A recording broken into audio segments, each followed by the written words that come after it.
এখন সময় রাত্র 12:30।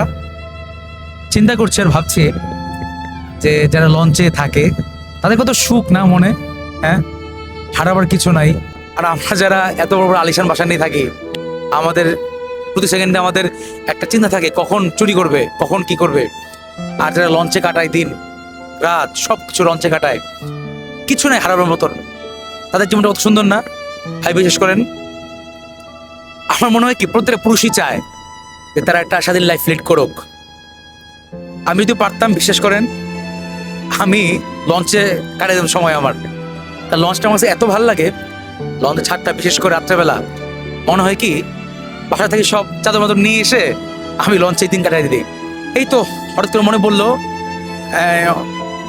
মনটা খারাপ লাগছে অনেক বেশি যে কেন পারলাম না, কেন আমি ফকির হয়ে জন্মাই নাই, কেন আমি রাস্তায় ভিক্ষুক হয়ে জন্মাই নাই। বর্তমান যুগে মানুষদের, এই আলিশান ফ্ল্যাটের যে মানুষদের যে অবস্থা, চুরি থেকে শুরু করে ঝগড়াঝাটি, সংসারের ঝামেলা, টাকা পয়সার ঝামেলা, এগুলো থেকে আমার মনে হয় কি জানেন, লঞ্চের সময় কাটাই দে, কোনো চিন্তা নাই, হারানোর কোনো চিন্তা নাই।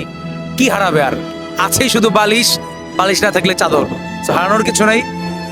ভাবতেছি এভাবে কেটে দেবো দিনটা, এই আর কি, আর কিছুই না।